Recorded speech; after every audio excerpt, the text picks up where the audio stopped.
Do you want a job with a real future and a well-paid one at that? Then tech might just be the field for you. Headhunters are on the lookout for smart recruits to fill lucrative roles. But how's it looking for women? Tech is still a male-dominated field after all. We're going to show you 3 women who challenged that status quo and won. Coming up today. But first, let's say you want to get your foot in the door. What skills might you need? Right now, it's all about web, software and database development, as well as operations. So learning a programming language is a good place to start. Python, JavaScript or Java, for example. While it might sound daunting, almost 30% of developers are self-taught, by watching tutorials on YouTube, for example. A degree in computer science can't hurt, but it's no longer a must. Internationally, only 1 in 5 companies insist upon a college degree. So, what's stopping women from getting involved? Entrepreneur and consultant Adiva Mignon has a few ideas. The first reason is the lack of role models. We have very male-dominated teams in the tech industry. And as a woman, it's not very attractive to see I might be the only woman there. The second reason is that we are only just starting to get young women and girls interested in tech. This prejudice starts in school, where boys are often presumed to be better in the technical field and girls aren't supported. The third reason is that we, on the employer side, need to offer more flexible working conditions. If we solve this, we'll attract more women to the sector. Did you ever think that a job isn't suitable for you just because there aren't enough female role models in that position? This is a common theme in the tech industry, where only 5% of all CEOs are female. To this day, women aren't encouraged to succeed in certain areas, especially at a young age. That was the case for Pamelas from Argentina. Her father didn't want her to be involved with computers as a child. It's not something for girls, he would say. But she did it anyway. Pamela Shiura is where she always wanted to be, working in tech. Her father envisaged her as an accountant for the family business. But aged 9, Pamela found some old computer magazines that her father had kept and began to study them. I used to say, how wonderful it is to create with these computers. That's what my child's mind understood. And I would say, I want to do this. So I always read the magazines, and my dad noticed this. He said to me, daughter, these magazines are not for you. Technology is a man's thing. My dad was the one giving orders, and everyone had to do what he said. I felt really sad because I had this dream for many years. Despite her father's refusal, her mother secretly enrolled her in university so she could study computer science. The journey was not easy, as a few years later the family business went bankrupt and her father left. I took responsibility for my family, which was my mother and my sister here, and my 2 brothers, who were studying in Córdoba. So I had to drop out of college in order to work. But I started working in the IT department of the energy company in Jujuy. For 10 years, Pamela worked there until she reconnected with Andres, a former schoolmate and also an IT professional, with whom she entered a relationship and later married. Pamela completed her studies, and together with Andres, they started Nubimetrics, a company that provides e-commerce solutions supported by artificial intelligence. Today, 10 years later, the company has a presence in 17 Latin American countries, over 9,000 customers and nearly 100 employees. Over 50% of the management at Nubimetrics are women, and women make up just over 45% throughout the company. In the beginning, we pushed it a bit, and it gave us excellent results. Then it became second nature. Once you level the playing field for everyone, and the trailblazers leave their mark, it becomes a natural cycle. The gender gap in technology remains significant, but it is gradually narrowing. Argentina leads in female participation with more than 40% of women in the tech workforce. We are trying to work with role models. If I ask you, who is an innovator in technology, you might say Steve Jobs or Mark Zuckerberg.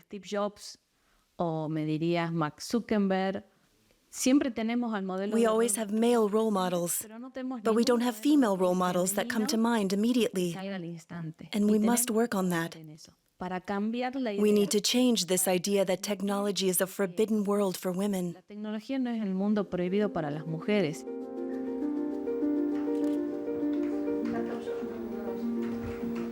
What was it like for you growing up? I hardly had any female role models. But today, thanks to platforms like LinkedIn or Xing, I can easily network with other women in tech. Another way to promote women in the tech industry is via social networks.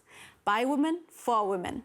In India, the Leap.Club is such a network, for women only. For co-founder Ragini Das, it is particularly important in a country where conservative gender roles still dominate.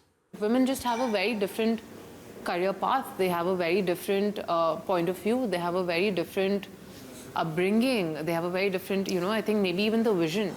We need an all-girls club. We need women to support each other. We need women to back each other up. Before the 2020 launch of Leap.Club, there were hardly any professional networks for women in India. The release was a huge success. This way, women can network online, get further training, or take part in mentoring programs. Today, Ragini Das heads a team of 30 employees, many of whom are women. As someone who has co-founded a digital platform, Das strongly believes that tech can play a big role for women's progress. But, she adds, it is still majorly a boys' club.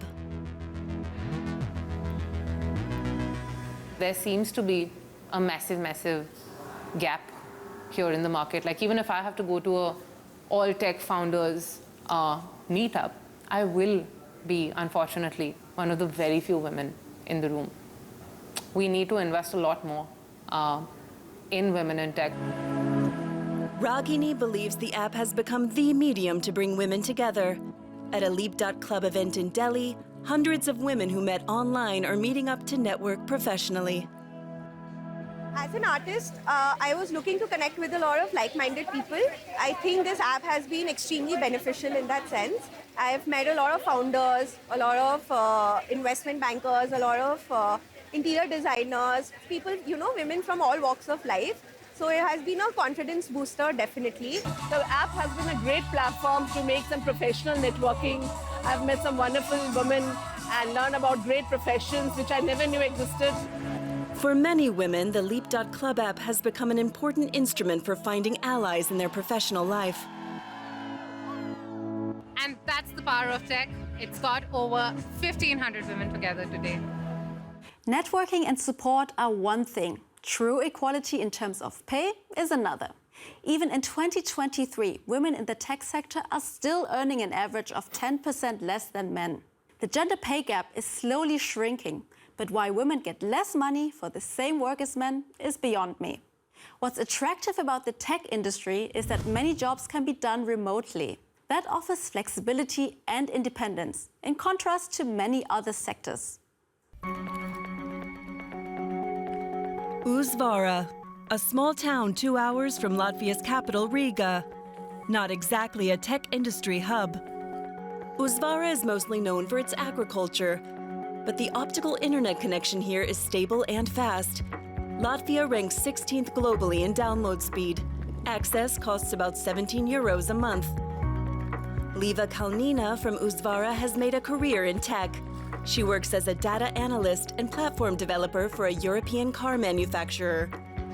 Liva works from home, 40 hours a week with a monthly pay of around 2,900 euros, almost double the national average. All she needs for her work is a laptop. For her design work, she uses Power BI, Power Automate, Power Pages, and Canva. Yeah, the initial thought was just to have exercise for my mind. It was COVID time, so I had a lot of free time. And yeah, I thought if nowadays the kids get taught coding, so I can probably do it. Liva Kalnina learned how to code with Riga Tech Girls, an NGO that offers free classes.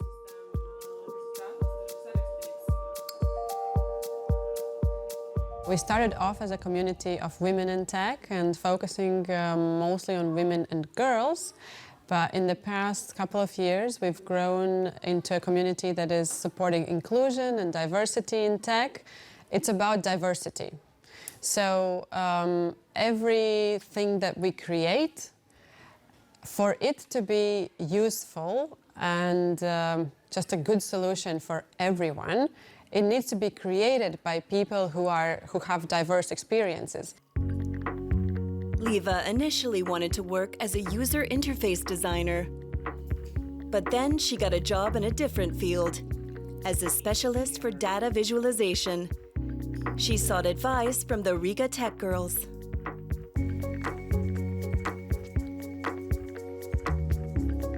I asked my mentor, what do I do? And she gave me really good advice.